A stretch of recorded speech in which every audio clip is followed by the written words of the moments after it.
So hello everyone. कल मैंने एक कम्युनिटी पोस्ट डाला था कि जिसको भी मैंने अभी तक जितने भी फिजिक्स के पेपर मैंने डाले हैं दो, तो जिसमें उसके अंदर जिसको भी डाउट है वो मुझसे जो है डाउट पूछ ले कमेंट बॉक्स में। तो मुझे दो लोगों के कमेंट्स आए थे, तो बारी बारी करके सबके डाउट लेते हुए चलते हैं। सबसे पहला क्वेश्चन आता है हमारे पास क्वेश्चन नंबर 17। क्वेश्चन नंबर 17 में बेसिकली बहुत आसान क्वेश्चन है, मतलब जो लिफ्ट वाला क्वेश्चन होता है ना फोर्स एंड लॉज वाले के अंदर, वही सेम पैटर्न है इसके अंदर भी। कि एक वुमन है जिसका मास जो है वो हमको दे रखा है 50 kg। तो हमने लिख लिया कि mass is equals to 50 kg। जो कि वो वुमन ने क्या करा, एक लिफ्ट के अंदर एक वेइंग मशीन रखी। वेइंग मशीन के ऊपर जो है उसके ऊपर वो अपना वज़न नाप रही है। उन्होंने हमको बोल रखा है कि आप जी जो है वो लेके चले 10 मीटर पर सेकेंड स्क्वायर लेकर चले। अब उन्होंने बोला है कि ऊपर बेस जो भी आपको केस बेस आपने जवान में आया उसके अकॉर्डिंग ये नीचे के 3 के ऊपर को आंसर देने हैं। तो सबसे पहला है फर्स्ट वाला कि जब जो है पूरा लिफ्ट जो है वो ऊपर जा रहा है with acceleration of 2 metre per second square. अब याद करो, लिफ्ट के अंदर केवल 3 पैटर्न्स होते थे। जब लिफ्ट ऊपर जाती है तो हमारा जो है आर बराबर होता है एम जी प्लस ए। जब लिफ्ट नीचे आती है तो हमारा जो ये होता है फोर्स बराबर होता है, डायरेक्ट बराबर हो जाता है एम जी माइनस ए। और जब जो है हमारा एक्सिलरेशन कैसा होता है, ज़ीरो होता है। इन दो कंडीशन में ऊपर या नीचे के अंदर एक्सिलरेशन एग्जिस्ट करता है। एक्सिलरेशन जो है वो कुछ ना कुछ होता है। अब कुछ ना कुछ होता है तो कुछ भी हो सकता है, पर जब हम लास्ट केस की बात करते हैं तो उसके अंदर एक्सेलरेशन ज़ीरो होता है। यानी या तो वेलोसिटी कांस्टेंट हो जाएगी या तो कुछ और कांस्टेंट हो जाएगा। यानी आर बराबर अगर एक ही जगह दोनों में फॉर्मूले में रख देंगे तो जीरो आ जाएगा, तो एम जी बच जाएगा बस। और अगर लिफ्ट टूट गई, भगवान ना करे टूटे, पर अगर टूट गई तो जो है ए बराबर हो जाएगा जी के। और अगर ए जी के बराबर हो गया तो जो है माइनस, जब नीचे आएगी लिफ्ट और नीचे आएगी तो नीचे वाला कैसे होता है, अब एक ही जगह जी रखोगे तो ये तो जीरो, तो हमारा ये हो जाएगा जीरो।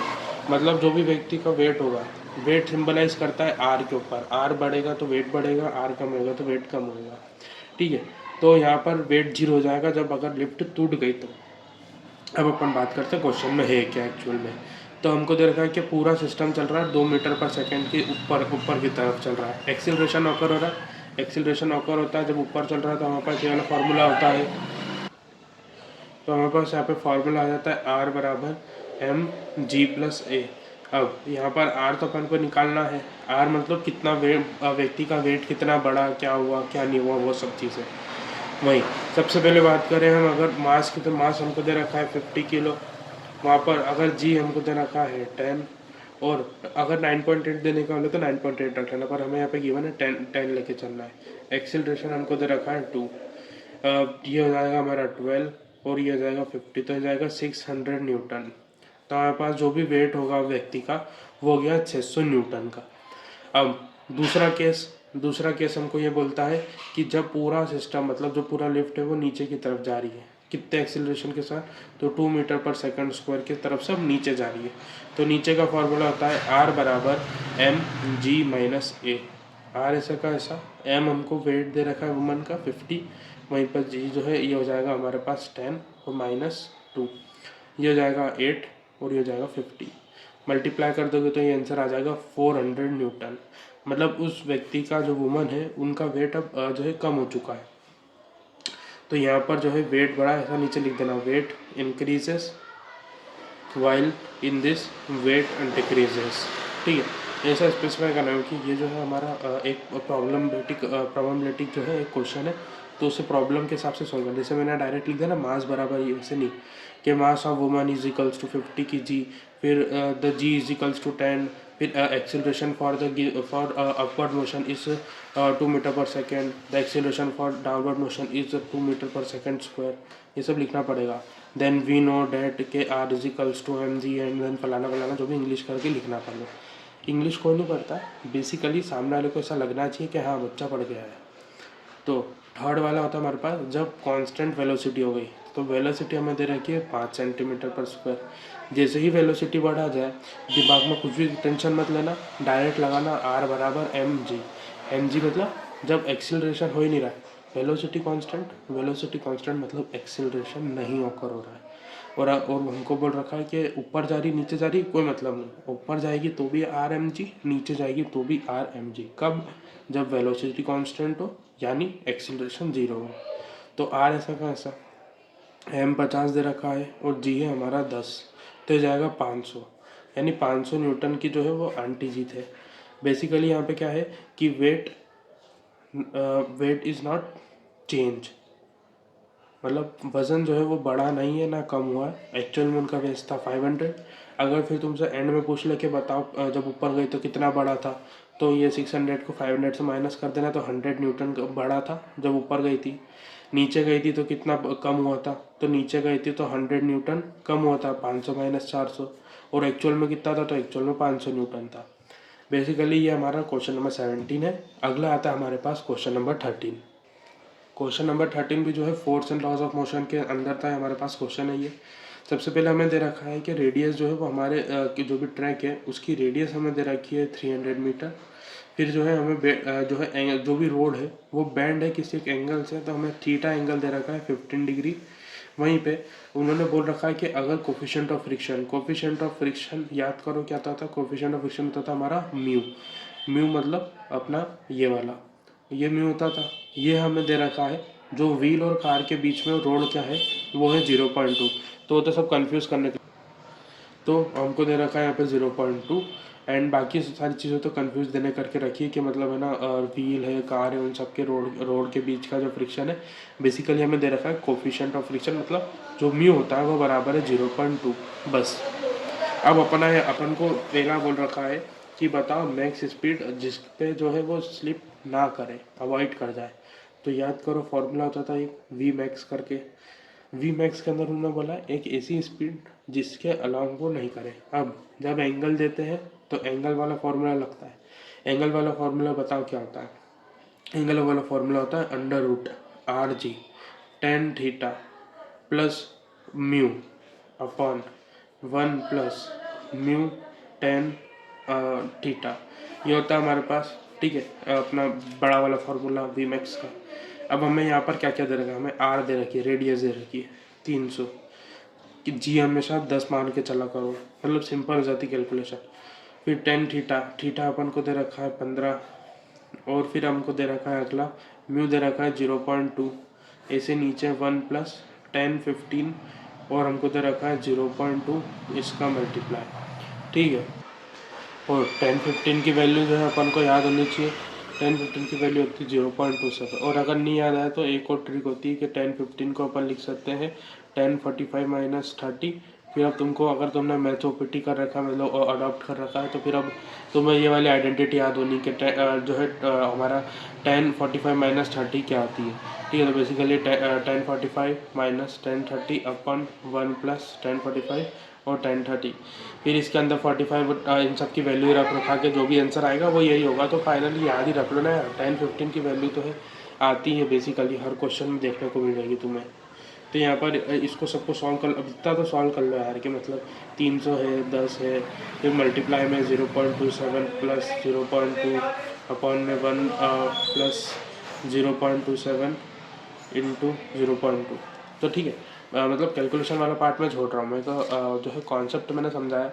कॉन्सेप्ट बेसिकली क्या था, कुछ नहीं, कि रेडियस दे रखी थी 300, थीटा दे रखा था हमारे पास 15 degree, coefficient of friction mu जो है अपन को दे रखा था 0.2। अपन को बोला कि एक ऐसी मैक्स स्पीड बताओ जिस पे जो है वो स्लिप ना करे। तो हमें थीटा दे रखा, तो थीटा का फॉर्मूला लगाया हमने। थीटा किस में आता है, तो देखो वी का अपने पास एक फॉर्मूला होता है म्यू आर जी भी होता है √μRg। एक फार्मूला होता है RG टेन थीटा। तो देखो इसमें भी थीटा आ रहा था, पर इसके अंदर थीटा आ रहा था, पर अपन को यहाँ पे देखा था कोफिशिएंट ऑफ फ्रिक्शन। तो कोफिशिएंट ऑफ फ्रिक्शन जो है अपन को फ्रिक्शन वाला फार्मूला लगाना पड़ेगा। अगर अपन को उसने बोला है कि एक ऐसी मैक्स स्पीड बताओ, तो स्पीड के अंदर हम कैलकुलेट करेंगे हम उसके साथ उसका फ्रिक्शन भी, इसलिए अपन ने ये वाला फार्मूला लगाया, इसीलिए अपन ने बड़ा वाला फार्मूला लगाया। अब जब हम इसके सेकंड वाले पार्ट पे जाते हैं तो सेकंड वाले पार्ट को अपन क्या पढ़ रहे हैं कि एक ऐसी मैक्स स्पीड बताओ जिसके अंदर टायर का वियर एंड टीयर ना हो। अब समझो, वर्ड को पकड़ो, टायर का वियर एंड टीयर ना हो यानी उसके अंदर फ्रिक्शन अपन इंक्लूड नहीं कर रहे। टायर का वियर या टियर ना हो।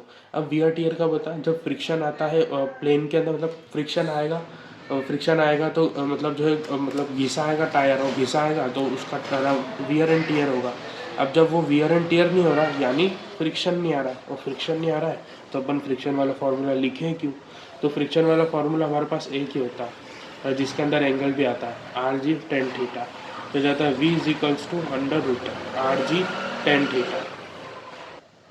जहाँ पे अपन को क्या दे रखा है, आर जी रखा है 300, अभी अपन ने निकाला, मतलब जी तो अपन को बचपन से पता है 10, और टेन थीटा, थीटा है 15 डिग्री, तो 10 15 होता है 0.27।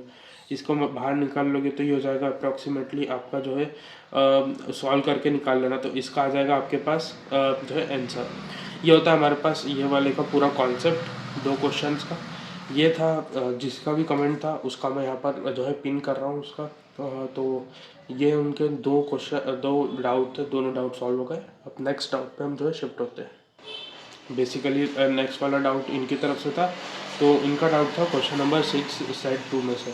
सेट 2 का क्वेश्चन नंबर 6 क्या बोलता है कि 2 कार है किसी एक मास की m, तो फर्स्ट कार का मास अपने मान लिया m, मतलब गिवन ही है। सेकंड कार का मास भी है m। हमको बोल रखा है दोनों अपोजिट उसमें चल रही है, ठीक है, मतलब एक इधर जा रही है तो एक इधर आ रही है, और हमको बोल रखा है कि विद इक्वल स्पीड, उनकी स्पीड हमें दे रखी है। अब स्पीड दे रखी है हमें u इनिशियल, उन्होंने बोला अपोजिट में चल रही है, यानी अगर एक की पॉजिटिव ले ली होगी तो दूसरे की अपने आप ऑटोमेटिकली क्या ले लेना, स्पीड नेगेटिव ले लेना। क्यों ले लेना भैया? भैया इसीलिए ले लेना क्योंकि अपोजिट डायरेक्शन में जा रही है, और अगर अपोजिट डायरेक्शन में जाती है तो यहाँ पर आता है हमारा साइन कन्वेक्शन। साइन कन्वेक्शन बोलता है कि अगर एक चीज़ को पॉजिटिव लिया है तो अगर उसके अपोजिट में कोई चीज़ है तो उसे नेगेटिव लेना पड़ेगा, ठीक है। और नहीं हो तो एक डायग्राम भी बना लेना कि इधर से कार आ रही है कार 1 और इधर से आ रही कार 2, इसकी ये स्पीड से जा रही थी u, और अगर ये u ले ली है पॉजिटिव की तो इधर जा रही है इसलिए ये माइनस u। इसका मास m है, इसका भी मास m है। अब हमें बोल रखा है कि प्रिडिक्ट करें उनके आउटकम ऑफ कोलिजन। आउटकम हमें करना है। अब आउटकम जानते हैं कि है क्या, सबसे पहले तो बात करते हैं आगे क्वेश्चन में क्या दे रखा है। आगे दे रखा है कि अज्यूम करें कि ये परफेक्टली जो है इलास्टिक कोलिजन है। अब इलास्टिक कोलिजन है तो इलास्टिक कोलिजन की सबसे पहली बात तो हम निकाल क्या सकते हैं, हमें m दे रखा है, u दे रखा है। देखो m दे रखा है और u दे रखा है, बेसिकली हम निकालते क्या है, केवल वेलोसिटी। और प्रिडिक्ट में कर भी क्या सकते हैं अपन, एक वेलोसिटी ही प्रिडिक्ट कर सकते हैं कोलिजन के बाद। उसके अलावा अपन कोई चीज़ तो कोलिजन के अंदर अपन प्रिडिक्ट नहीं कर सकते कि गाड़ी का रंग कैसा था, ये वगैरह ये सारी चीज़ें तो नहीं कर पाएंगे। तो हमने करा कि v1 का फार्मूला क्या होता है, तो v1 का फार्मूला होता है हमारा 2 m2u2 upon m1 plus m2 minus plus m1 minus m2 upon m1 plus m2 into u1। ये होता था v1 का फार्मूला। इसके अंदर अपन को m2 भी पता है, u2 भी पता है, m1 पता है, m2 पता है, मतलब ये वाले फार्मूले के अंदर अपन सबको पता है। तो 2 ऐसा कैसा, m की जगह m रखा, u2 की जगह रखा अपन ने। एक चीज़ याद रखना, हम ये तो निकाल रहे हैं, पर अगर यहाँ पे जो v1 लिया है तो u2, मतलब अगर यहाँ v1 क्या होगा तो v1 उस कार की वेलोसिटी की जो कार 1 होगी, यानी ये तो कार 1 के अंदर जो सब में जो 1 1 होगा ना, तो फिर उसके अंदर कार 1 के लेना। और अगर v2 की वैल्यू, जैसे v2 की फार्मूला होता है हमारे पास जो है ये m1 माइनस m2 अपन m1 plus m2 into u2 plus 2 m1 u1 अपन m1 प्लस m2। यहाँ पर आ जाता है आगे माइनस के साथ, मतलब ये आगे आता है, मैंने फार्मूला मेरे को ऐसे याद रहता है, ठीक है। तो ये हो जाता है v2। अब इसके अंदर जो v2 की वैल्यू रखोगे उसी चीज़ की, मतलब से कार अपन कार इसकी बात करेंगे तो फिर u2 की जगह जो है ये माइनस u रखना, m की जगह तो वही आएगा। तो बेसिकली इसके अंदर फिर पुट करके जो भी आंसर आएगा वो आपका आंसर रहेगा। ये थे सारे कॉन्सेप्ट डाउट्स के। और इसके अलावा अगर कोई और डाउट हो तो कमेंट बॉक्स में बता देना, मैं आप लोगों को जो है बता दूंगा। तो मिलते हैं नेक्स्ट वीडियो में। Thank you very much. बाकी इतना तो पता चल गया ना कि आउटकम्स के अंदर हम बेसिकली कुछ बात नहीं करते, हमारे पास केवल कोलिजन के अंदर हमारे पास वेलोसिटी निकालने तक की ताकत है, इसीलिए हम ओनली वेलोसिटी आउटकम के अंदर निकाल सकते हैं। वो तो एक जो है वर्ड ट्रैप था फॉर एग्जाम्पल इस क्वेश्चन के अंदर। तो बाकी मिलते हैं नेक्स्ट वीडियो में। Thank you very much.